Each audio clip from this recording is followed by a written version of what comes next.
जैसे progressive waves होती है, उनके अंदर जो एनर्जी होती है वो किन फैक्टर्स पे डिपेंड करती है या किन चीज़ों पे डिपेंड करती है, उसके बारे में, या पावर ट्रांसमिटेड बाय वेव के बारे में कि जो वेव पावर ट्रांसमिट करती है वो किन फैक्टर्स पे डिपेंड करता है या किन चीज़ों पे डिपेंड करता है, उसके बारे में हमने डिस्कस किया था। तो बेटा इसके बाद जो हमारे पास दूसरी कैटेगरी है, उसके अंदर हम पढ़ेंगे स्टेशनरी वेव्स और स्टैंडिंग वेव्स। आपके पीएमसी के सिलेबस के अंदर दिया हुआ है कि स्टेशनरी वेव्स को किसको कहा जाता है, या जो स्ट्रेच्ड स्ट्रिंग होता है, जैसे सोनोमीटर होता है या एक रस्सी होती है, स्ट्रेच्ड स्ट्रिंग होता है, उसके अंदर जो स्टेशनरी वेव्स पैदा होती है वो किस तरह से होती है या कैसे होती है, उनके बारे में हमने डिस्कस करना है। तो बेटा स्टेशनरी वेव्स को पढ़ने से पहले बहुत सारी चीजें पहले आपके माइंड में होनी चाहिए, उसके बाद ही आप स्टेशनरी और स्टैंडिंग वेव्स पढ़ सकते हो। उसके सिवा आप स्टेशनरी या स्टैंडिंग वेव्स नहीं समझ सकते। ठीक है बेटा। तो देखिए, पहले सबसे पहले जो बात हमने डिस्कस करनी है वो होने चाहिए, आपको पता होने चाहिए कि रिफ्लेक्शन के रूल्स आपको पता होने चाहिए। रूल्स ऑफ रिफ्लेक्शन आपको पता होने चाहिए कि रिफ्लेक्शन का रूल क्या होता है। पहली बात ये कि रिफ्लेक्शन का किसको जाता है। देखिए, रिफ्लेक्शन का मतलब होता है कि जब वेव किसी एक मीडियम से जा रही है और सामने किसी चीज से टकराती है, तो किसी भी चीज से टकराने के बाद वो वेव जब वापस आ जाती है उसको रिफ्लेक्शन कहा जाता है। फॉर एग्जाम्पल, लाइट है, वो एयर से आ रही है, मिरर से स्ट्राइक करती है और मिरर से स्ट्राइक करके वापस चली जाती है, तो इस फिनोमिना को क्या कहा जाता है, रिफ्लेक्शन कहा जाता है। जैसे मेरी आवाज है, अगर ये इस रूम के अंदर जा रही है और यहाँ पे मुख्तलिफ दीवारों से स्ट्राइक करने के बाद वापस अगर इस तरह से इस रूम के अंदर आती है, तो ऐसी फिनोमिना को कहा जाता है रिफ्लेक्शन। रिफ्लेक्शन का मतलब या मकसद ये होता है कि जब कोई भी वेव एक मीडियम से जा रही है, सामने किसी और मीडियम की बाउंड्री से स्ट्राइक करती है, तो वापस उसी मीडियम के अंदर अगर आ जाए या सेम मीडियम के अंदर कंटिन्यू करे, तो ऐसी फिनोमिना को रिफ्लेक्शन कहा जाता है। अब पहले आपको रिफ्लेक्शन पढ़ना होगी, रिफ्लेक्शन के बाद जो है वो स्टेशनरी वेव की तरफ आएंगे। पहले हमारे पास ट्रांसवर्स वेव। देखिए, ट्रांसवर्स वेव के लॉज ऑफ रिफ्लेक्शन कौन से होते हैं। ठीक है, इसके अंदर भी होते हैं रिफ्लेक्शन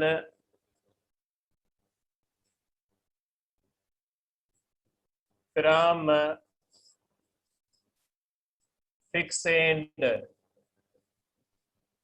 या इसको कहा जाता है कि रेयरर तो डेंसर मीडियम। बात एक ही है। ठीक है, अब इसका मतलब क्या है बेटा, इसका मतलब पहले समझे।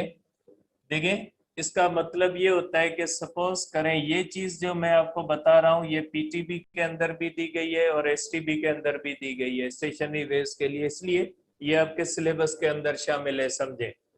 सपोज करें ये हमारे पास एक स्ट्रिंग है और इसको हमने यहाँ पे, ये समझे ये वॉल है, इस दीवार के अंदर एक हुक लगा हुआ है, उस हुक के अंदर हमने इस स्ट्रिंग को बांधा हुआ है। अब अगर हम एक वेव यहां से एक पल्स भेजें, ये एक पल्स है, ट्रांसवर्स पल्स है, ये इस तरह से जा रहा है, हम एक क्रेस्ट भेज रहे हैं, पल्स किस सूरत में है, क्रेस्ट की सूरत में है। ये पल्स इस तरह से आएगा और ये पल्स आके इस दीवार से टकराएगा, मीन्स पल्स मूव कर रहा है। और ये दीवार के साथ जो इस स्ट्रिंग का एंड है ये फिक्स है, मीन्स ये एंड न ऊपर जा सकता है न नीचे, हुक के अंदर है, फिक्स है। तो इसका नतीजा क्या होगा? इसको कहा जाता है इंसिडेंट वेव। इसको हम कहेंगे इंसिडेंट वेव। ये हो जाएगी हमारे पास इंसिडेंट वेव जो इस तरह से जा रही है।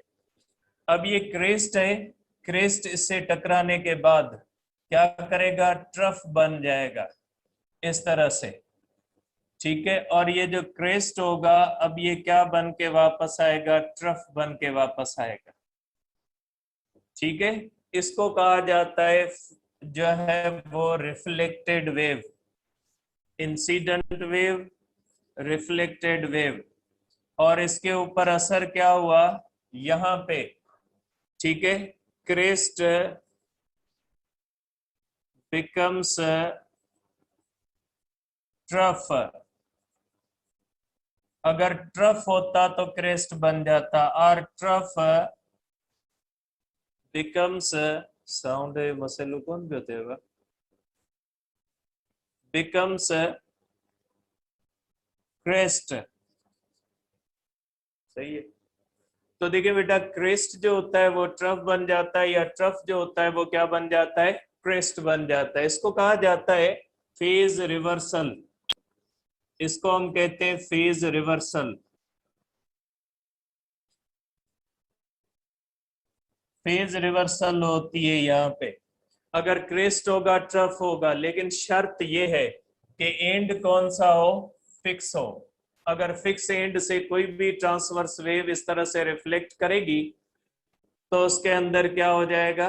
उसके अंदर जो होगी वो इस तरह से क्रेस्ट अगर स्ट्राइक करेगा तो ट्रफ बन जाएगा, अगर ट्रफ होगा तो क्या बन जाएगा? क्रेस्ट बन जाएगा। मींस इसको कहा जाता है कि जब कोई भी वेव इस तरह से, कोई भी ट्रांसवर्स वेव जब रेयरर मीडियम से जा रही है और डेंसर मीडियम से टकराती है तो उसके अंदर क्या होता है? क्रेस्ट ट्रफ बन जाता है, ट्रफ क्रेस्ट। जैसे लाइट के बारे में आप देख ले, रोशनी, लाइट जो होती है वो जब आ रही होती है एयर से, तो लाइट जो होती है वो ट्रांसवर्स वेव की नेचर के अंदर आती है।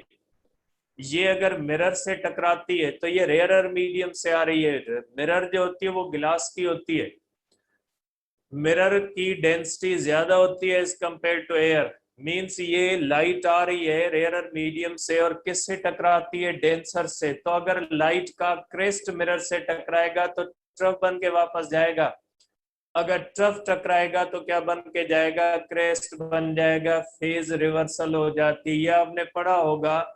तो ये हो गया बेटा एक, कि अगर कोई भी ट्रांसवर्स वेव है इस तरह से रिफ्लेक्ट करेगी, और किस एंड से करेगी? अगर वो फिक्स एंड से करेगी तो उसका जो होगा वो क्रेस्ट क्या बन जाएगा? ट्रफ बन जाएगा। मैं आपको यहाँ पे दिखाता हूँ इसको।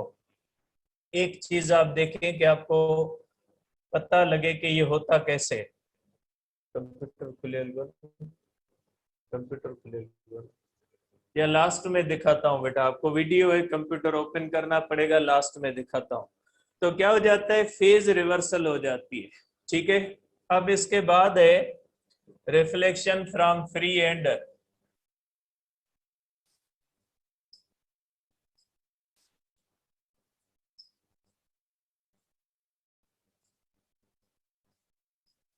फ्री एंड होता है, ठीक है। रिफ्लेक्शन फ्रॉम फ्री एंड, और फ्री एंड क्या होता है? डेंसर तो रेयरर मीडियम होता है। इसकी रिफ्लेक्शन इस तरह से होती है बेटा, अगर वेव आ रही है डेंसर से और स्ट्राइक करती है रेयरर मीडियम से, ठीक है। अब देखें इसके अंदर जो होता है ये फिनोमिना होती है। आप सपोज करें बेटा कि इस तरह से एक हमारे पास पोल है। आप ये समझे कि ये हमारे पास एक पोल है, और पोल के अंदर हमने रिंग डाली हुई है। आपको पता है कि जैसे समझे ये पोल है और इसके अंदर रिंग है। आपको पता है रिंग जो होगी वो पोल के अंदर अप भी जा सकती है और डाउन भी जा सकती है। तो ऐसे ही एंड को हम कहते हैं फ्री एंड। अब अगर कोई भी हम इस तरह से इसके अंदर स्ट्रिंग अटैच करें तो ये इसका जो एंड होगा ये फ्री एंड होगा, क्योंकि ये ring up and down move कर सकती है। इसके अंदर क्या होगा, इसके अंदर जब इस तरह से इंसिडेंट वेव जाएगी, इस तरह से ये हमारे पास इंसिडेंट वेव जा रही है, और ये इंसिडेंट वेव जब इससे टकराएगी, ठीक है, और क्रेस्ट टकराए इसके साथ, तो ये हो गई हमारे पास इंसिडेंट वेव। सेम कलर के अंदर मैं लिखता हूं, ये हमारे पास है इंसिडेंट वेव। इंसिडेंट वेव इस तरह से जा रही है, ठीक है। अब ये रिफ्लेक्ट करेगी। अब ये फ्री एंड है, जब ये क्रेस्ट आएगा तो क्रेस्ट ऊपर की तरफ होता है, तो रिंग भी ऊपर हो जाएगी, क्योंकि ये फ्री एंड है, मूव कर सकता है। और इसका नतीजा क्या निकलेगा कि ये क्रेस्ट क्रेस्ट बन के वापस आएगा, ठीक है। इस तरह से क्रेस्ट क्रेस्ट बन के वापस आएगा, रिफ्लेक्टेड वेव इस तरह से वापस आ जाएगी, ठीक है। फ्री एंड से जो होती है वो सेम होता है, और इसके अंदर जो होता है वो फेज रिवर्सल होती है। तो आप क्या कहोगे कि crest returns as crest, and अगर ट्रफ होता, ट्रफ रिटर्न्स एज ट्रफ, ठीक है। अब इसके अंदर no phase reversal, no phase reversal, किसी भी किस्म का फेज तब्दील नहीं होता, चेंज नहीं होती, क्रेस्ट क्रेस्ट ही बन के आता है, ट्रफ क्या होता है, ट्रफ बन के आता है। मींस नो फेज रिवर्सल, के फेज की कोई भी रिवर्सल नहीं होती। कि आप कहें कि फेज रिवर्स होता है, फेज रिवर्सल नहीं होती जब फ्री एंड होता है। और ये तब होता है जब कोई भी ट्रांसवर्स वेव रेयरर मीडियम से आ रही है, और कहां से स्ट्राइक करती है, डेंसर मीडियम से। जैसे फॉर एग्जांपल कि लाइट शीशे से, गिलास से आ रही है, और किससे टकराती है, एयर से, ठीक है। तो अगर ऐसी फिनोमिना हो के रोशनी आ रही है जो है वो गिलास से, और आगे टकरा के रिफ्लेक्ट करती है एयर से, तो इसके अंदर ये फिनोमिना होती है। इसको कहा जाता है reflection from free and denser medium से। जब रेयरर मीडियम से ये रिफ्लेक्शन होती है तो ऐसी फिनोमिना होती है, ठीक है। तो ये हमारे पास laws of reflection of transverse waves. और लॉन्गिट्यूडनल वेव्स के इससे अपोजिट है। अगर कोई लॉन्गिट्यूडनल वेव है तो लॉन्गिट्यूडनल वेव के लॉज जो होते हैं वो इससे अपोजिट होते हैं। अगर लॉन्गिट्यूडनल वेव फिक्स एंड से, मैं लिख देता हूं फिर आपको मसला होगा, ठीक है। अब मैं लिख देता हूं लॉन्गिट्यूडनल वेव्स के।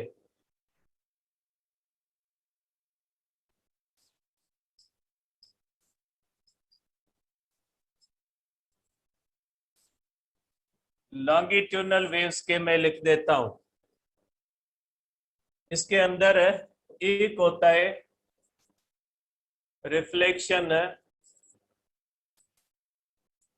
फ्रॉम फिक्स एंड, ठीक है। अब इसके अंदर क्या होता है, नो फेज रिवर्सल। इसका उल्टा रूल है ट्रांसवर्स से, नो फेज रिवर्सल। कंप्रेशन अगर होती है तो कंप्रेशन ही वापस आएगी। Compression returns as compression, and rarefaction returns as rarefaction. Rarefaction बन के आती है, और कंप्रेशन क्या होता है, कंप्रेशन कंप्रेशन बन के आती है। किसी भी किस्म की फेज रिवर्सल नहीं होती इसके अंदर, ठीक है। और दूसरा है इसके अंदर, सेकंड है reflection from free end.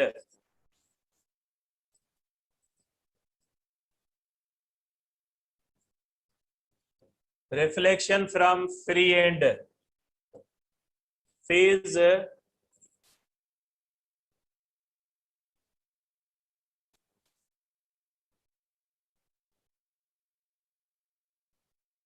Phase reversal होती है इसके अंदर, कंप्रेशन रिटर्न करती है, compression returns as rarefaction and rarefaction returns as compression. Compression rarefaction की सूरत में आती है, रेयरफेक्शन किस सूरत में आती है? कंप्रेशन की सूरत में आती है। ठीक है,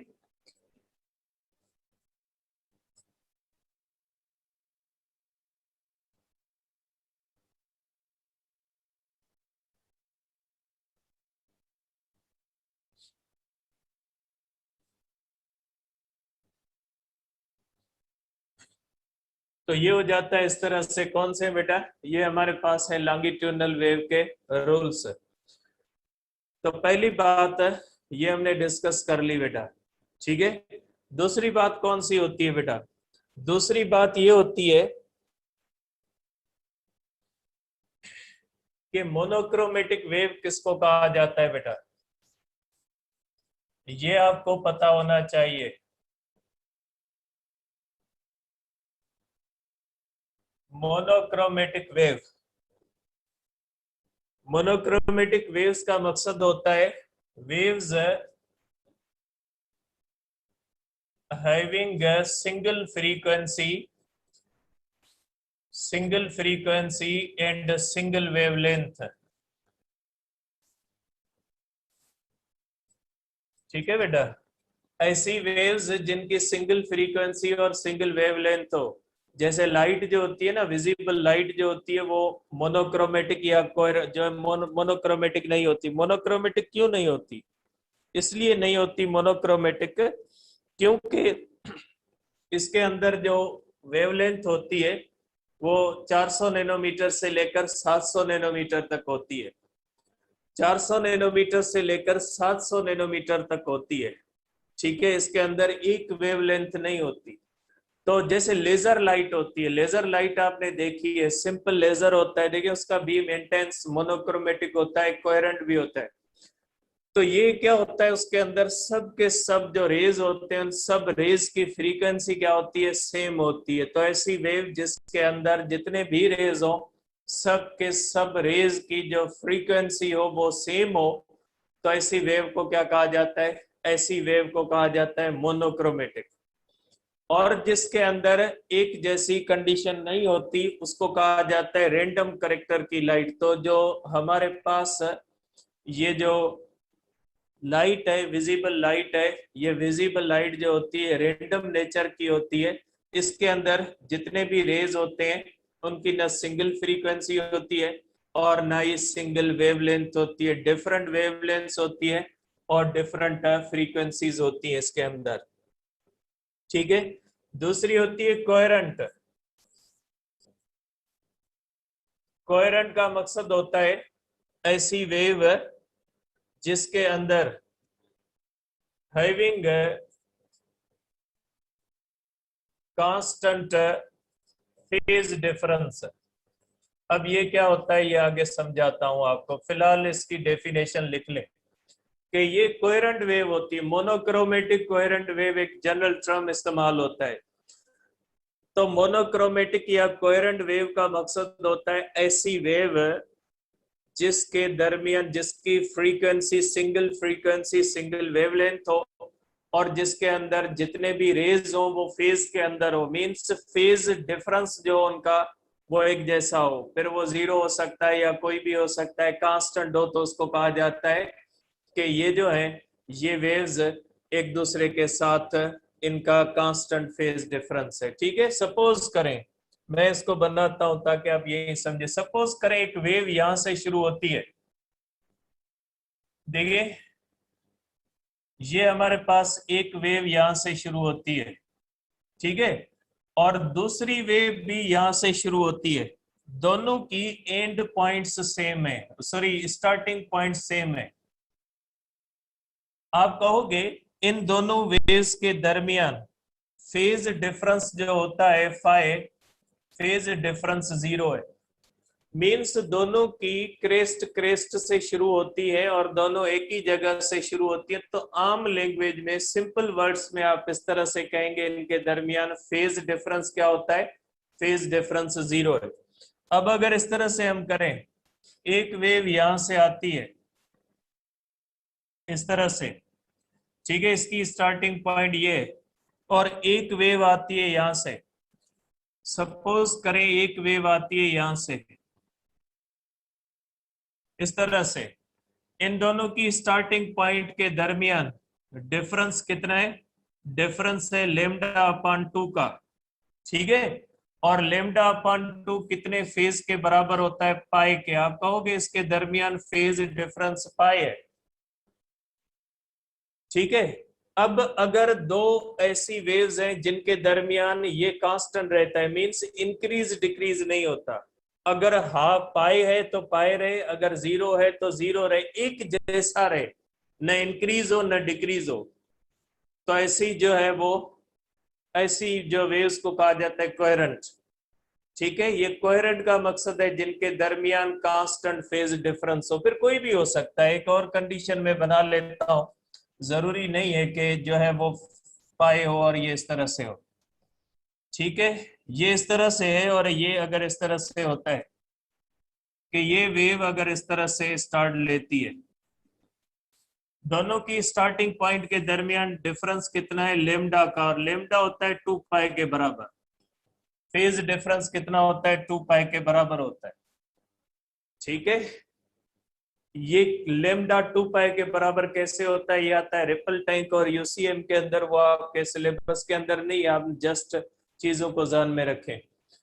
तो बेटा मोनोक्रोमेटिक और कोहेरेंट का मकसद क्या हुआ, मोनोक्रोमेटिक और कोहेरेंट का मकसद है ऐसी वेव्स, ठीक है। मोनोक्रोमेटिक और कोहेरेंट अगर जनरल टर्म साथ आ जाए, ठीक है, कि अगर मोनोक्रोमेटिक और कोहेरेंट दोनों आ जाए साथ में, कि मोनोक्रोमेटिक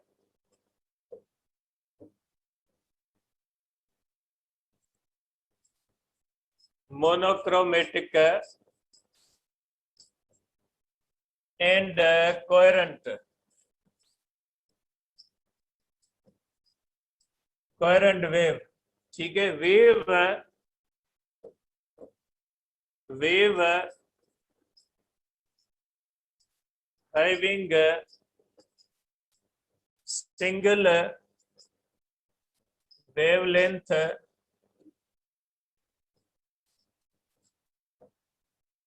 या frequency and having a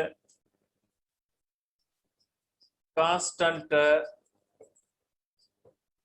phase difference, ऐसी वेव जिसके अंदर सिंगल फ्रीक्वेंसी सिंगल वेवलेंथ वाले जो है वो वेव्स रेज मौजूद और जिनके अंदर कांस्टेंट फेज डिफरेंस हो, तो उसको क्या कहा जाएगा, उसको कहा जाएगा कि ये जो है वो हमारे पास ये जो है वो मोनोक्रोमेटिक और कोहेरेंट वेव है, ठीक है। तो ये हुई दूसरी बात। अब आते हैं तीसरी बात। ये जो तीसरी बात है ये आपके सिलेबस के अंदर भी शामिल है, पीएमसी के सिलेबस के अंदर, principle of superposition, principle of superposition of waves, ये क्या होता है, principle of superposition of waves किसको कहा जाता है, या ये क्या होता है, ठीक है। इसके बाद जो है वो समझे, ये जो एक दो टॉपिक है इसके बाद तकरीबन जो है वो प्रैक्टिकली आपका फिजिक्स का सिलेबस खत्म है। तो देखिए अब प्रिंसिपल ऑफ सुपरपोजिशन क्या होता है, प्रिंसिपल ऑफ सुपरपोजिशन का मतलब या मकसद क्या होता है, इसको समझे। देखिए बेटा हमने ये पढ़ा है कि जब कोई भी वेव किसी भी मीडियम से गुजरती है तो उस मीडियम के पार्टिकल वेव के गुजरने की वजह से वाइब्रेट करना शुरू कर देते हैं, ठीक है। ये हमने पढ़ा है कि जैसे मेरी साउंड वेव है, ये से एयर से गुजर रही है, तो एयर के मॉलिक्यूल्स जो होते हैं ये क्या कर रहे हैं, ये वाइब्रेट कर रहे हैं, ठीक है, ये वाइब्रेटरी मोशन के अंदर होते हैं। अब मसला ये होता है कि अगर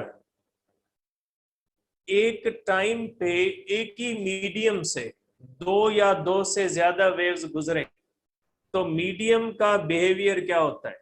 फॉर एग्जाम्पल यहाँ पे रूम के अंदर अभी तो जो है वो मैं एक बैठा हूं, लेकिन अगर दो तीन बंदे हो यहाँ पे और दोनों तीनों बंदे यहाँ पे, हम तीनों चारों बंदे जितने भी हम हैं, वो अगर सब बोलना शुरू कर दें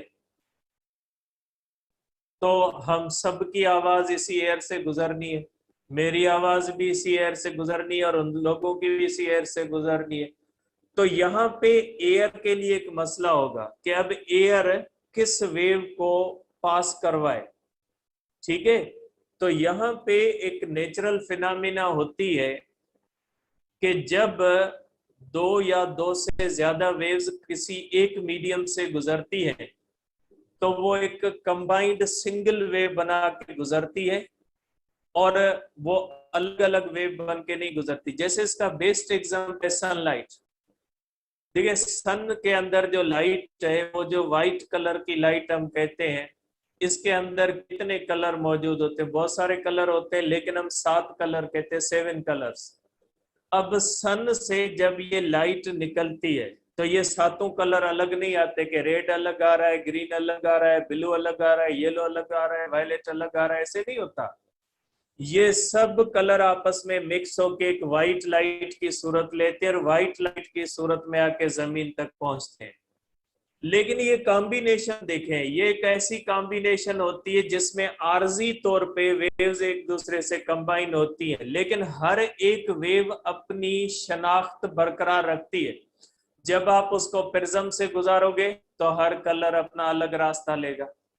इसका मकसद है कि वेव्स आपस में मिक्स तो होती है, लेकिन उसके अंदर उनकी अपनी शनाख्त बरकरार रखती है। ये लाइक अ मिक्सचर होता है। जैसे केमिस्ट्री आप ज्यादा जानते हैं मुझसे, मुझे इतनी नहीं आती, लेकिन मिक्सचर जो होता है ना, उसके अंदर ऐसे ही होता है। जैसे चाय होती है, चाय के अंदर जब हम चाय बनाते हैं, उसके अंदर पत्ती होती है, उसके अंदर शुगर होता है, उसके अंदर जो है वो कोई भी चीज डाल दे, मुख्तलिफ किस्मों की अब जो है वो चाय बनना शुरू हो गई है। तो जब हम उसको पीते हैं तो उसके अंदर जो भी चीज होती है उस सब का अलग अलग टेस्ट महसूस होता है। ऐसा नहीं होता कि कंपाउंड की सूरत में हो जाए और एक नई चीज बन जाए, ऐसे नहीं होता। उन सब का जायका उसके अंदर मौजूद होता है।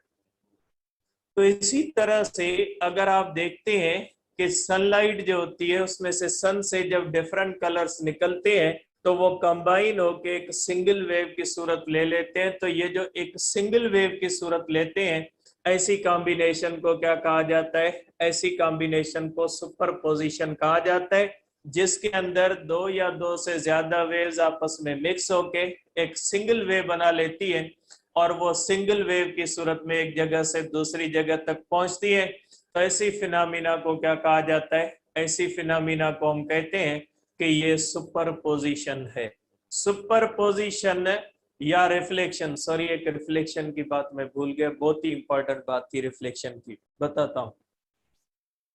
सुपरपोजिशन या रिफ्लेक्शन जनरल प्रॉपर्टी या वेव है। किसी भी किस्म की वेव जो होगी वो रिफ्लेक्ट करेगी, चाहे वो मैकेनिकल हो, चाहे वो इलेक्ट्रोमैग्नेटिक हो, चाहे वो लॉन्गिट्यूडनल हो, चाहे वो ट्रांसवर्स हो। किसी भी किस्म की वेव जो होती है वो रिफ्लेक्ट करती है, और किसी भी किस्म की वेव जो होती है वो सुपरपोजिशन भी करती है।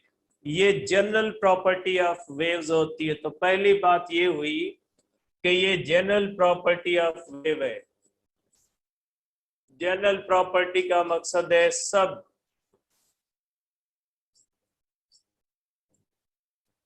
जनरल प्रॉपर्टी ऑफ वेव है।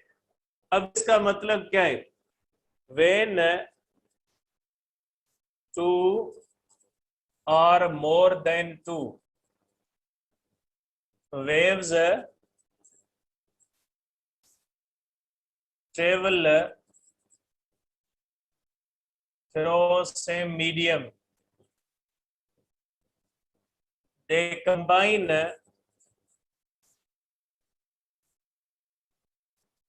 to form a single wave. Then this process या phenomena is called superposition of waves. इस फिनोमिना को कहा जाता है सुपरपोजिशन ऑफ वेव। रिफ्लेक्शन की एक बात भूल गया मैं, लिख लूं फिर भूल जाऊंगा मैं। देखिए, रिफ्लेक्शन की एक बात है,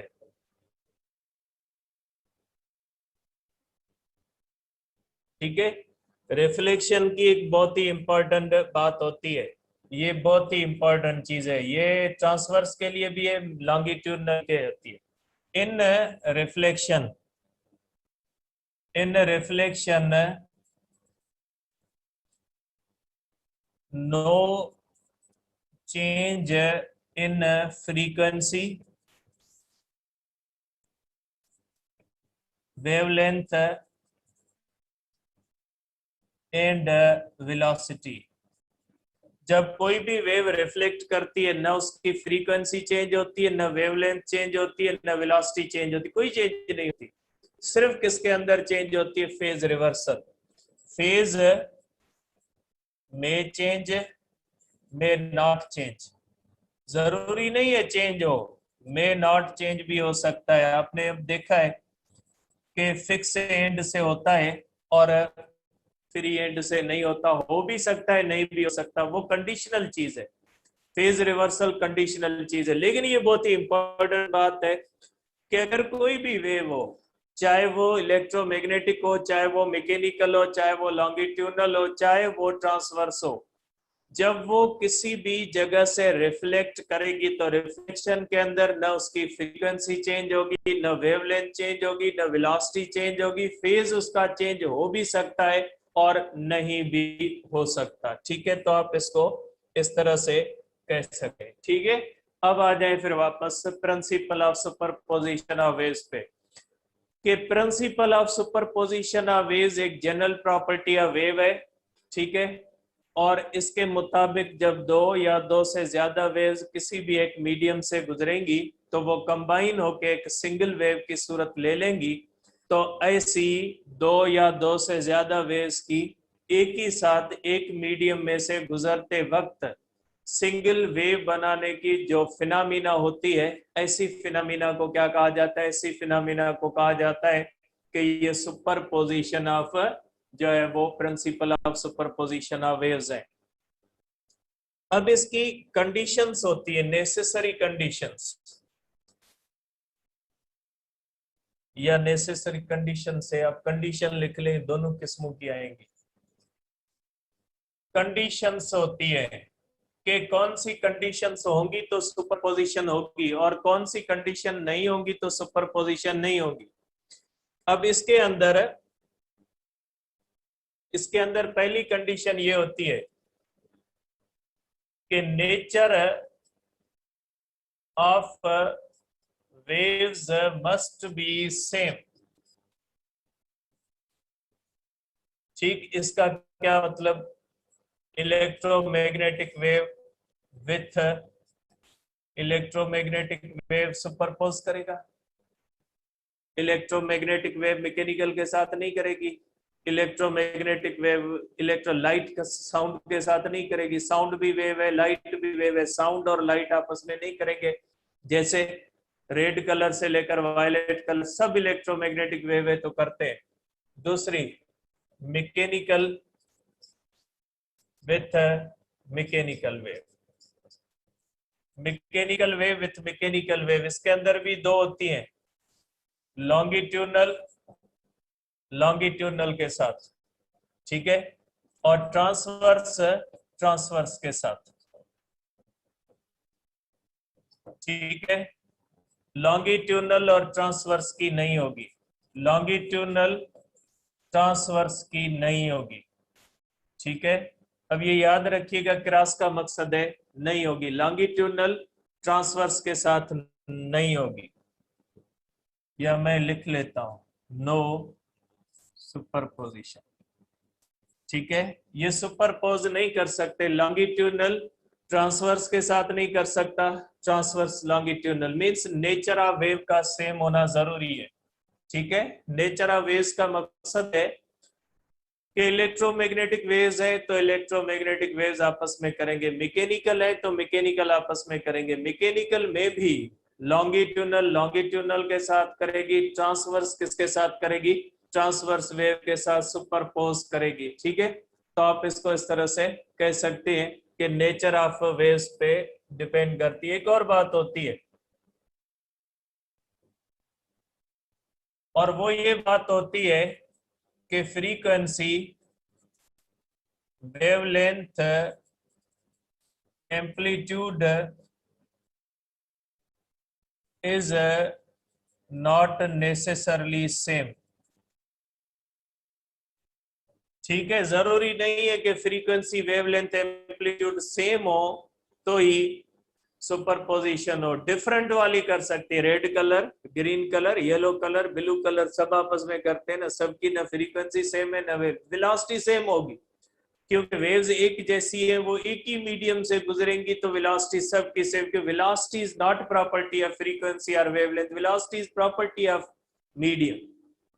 तो अगर रेड, ग्रीन, ब्लू सब की वेलोसिटी, फ्रीक्वेंसी, वेवलेंथ अलग है, कर लेते आपस में सुपरपोजिशन, सुपरपोज कर सकते। सुपरपोजिशन के लिए जरूरी नहीं है, ठीक है, सुपरपोजिशन के लिए जरूरी नहीं होता कि उनकी फ्रीक्वेंसी, वेवलेंथ, एम्पलीट्यूड वगैरह सेम हो, डिफरेंट वाले भी कर सकते हैं। ठीक है, अब आ जाए आगे।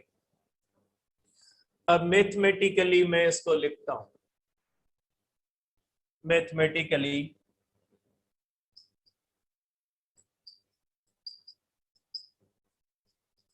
अब मैथमेटिकली प्रिंसिपल ऑफ सुपरपोजिशन को कैसे लिखोगे?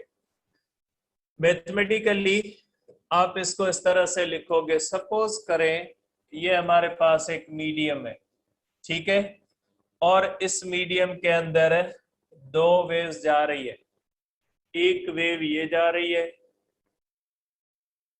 ठीक है, ये एक वेव जा रही है,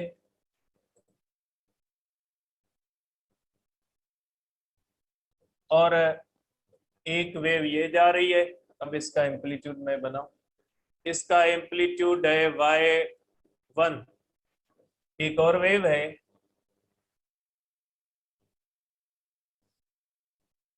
ठीक है, ये एक और वेव जा रही है सेम मीडियम में, और इसका एम्पलीट्यूड है y2। ठीक है, तीसरी वेव भी एक मैं बनाता हूं, कि तीसरी वेव भी एक बनाते, ठीक है, और इसका एम्पलीट्यूड आप कर ले y3। तीन वेव्स जा रही है, ठीक है। अब सुपरपोजिशन के मुताबिक इन सब की कॉम्बिनेशन से एक रिजल्टेंट वेव बनेगी, इन सब की कॉम्बिनेशन से ये रिजल्टेंट वेव है,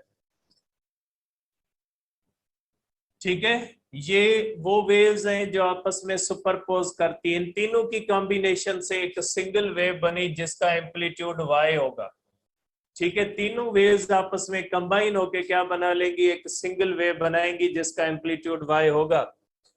तो आप क्या कहोगे कि according according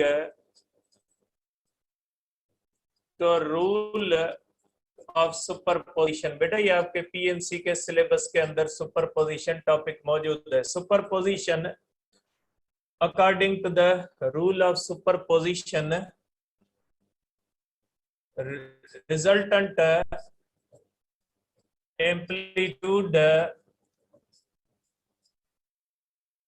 is algebraic sum, बहुत ही इंपॉर्टेंट टर्म है, अलजेब्रिक सम ऑफ इंडिविजुअल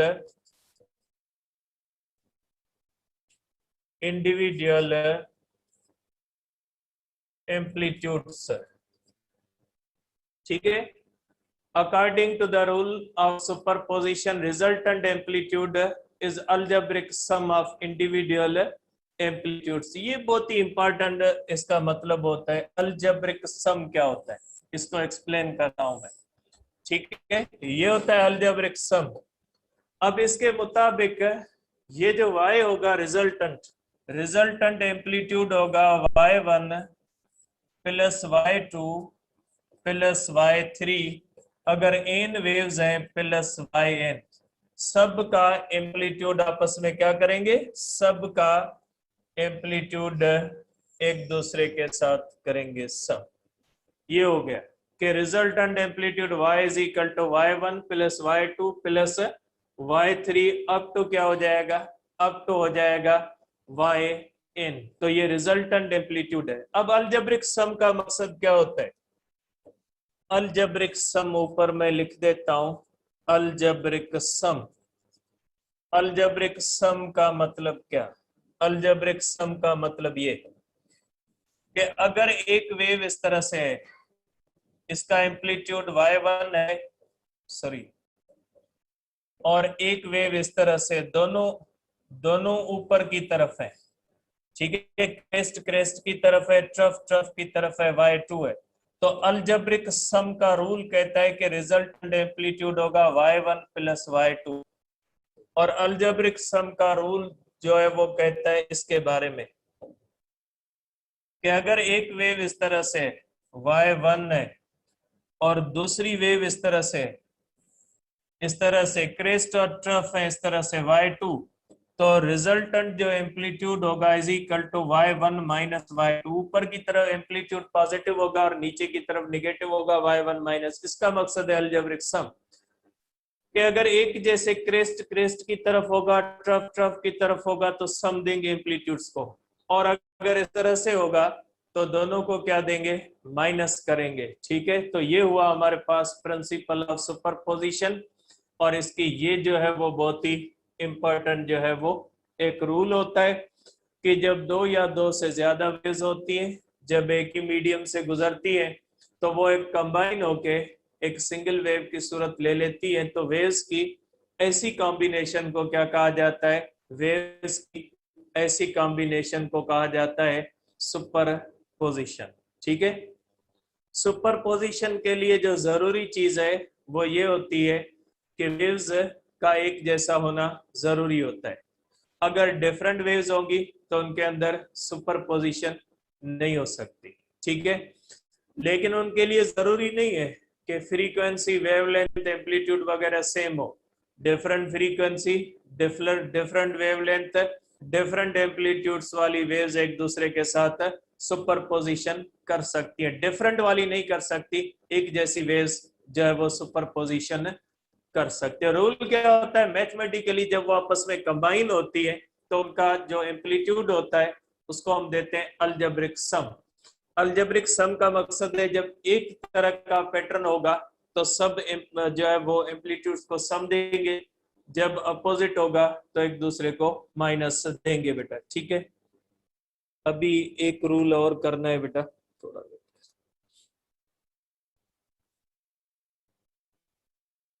हैं बेटा आगे। ठीक है, अब सुपरपोजिशन की एक स्पेशल किस्म होती है। ठीक है, स्पेशल टाइप ऑफ सुपरपोजिशन होती है बेटा।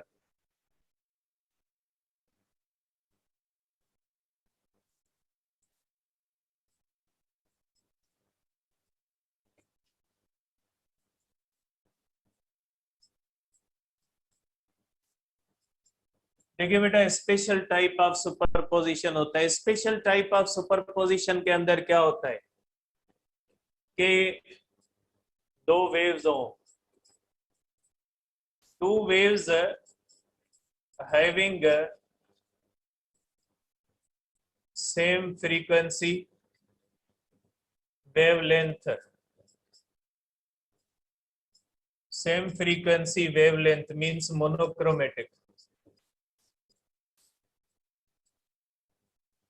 ठीक है, टू वेव्स अगर हो, दोनों दोनों वेव्स एक दूसरे के साथ उनकी फ्रीक्वेंसी, वेवलेंथ सेम हो। अगर दो वेव्स हैं, उनकी फ्रीक्वेंसी सेम है, वेवलेंथ सेम है। ठीक है, उनकी सुपरपोजिशन के दो उनकी सुपरपोजिशन के दो बहुत ही इंपॉर्टेंट रिजल्ट्स होती है। और वो कौन सी होती है उनको हमने पढ़ना है। एक टाइप को सिंपली हमने यहाँ पे लेना है तो वो सिंपली बताता हूँ, और दूसरा जो होता है उसको कल डिस्कस करेंगे जो हमें यहाँ पे डिटेल में पढ़ना है। ठीक है, इसका एक होता है बेटा, इसका एक ये होता है कि when two waves having a single frequency oblique wavelength means monochromatico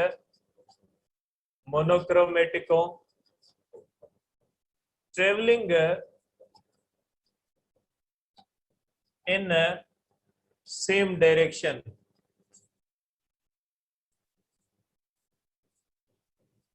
with a constant phase difference.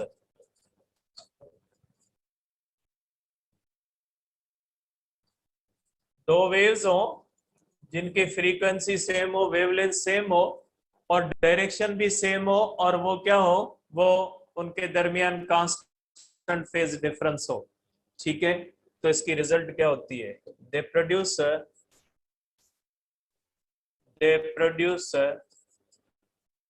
Stable interference. इसको स्टेबल इंटरफेरेंस कहा जाता है। स्टेबल इंटरफेरेंस, पहले मैं पॉइंट्स लिख लूं। Stable interference is a result of two monochromatic and coherent waves traveling in same direction। Stable interference इसकी result होता है। ठीक है, कल डिस्कस करेंगे आगे।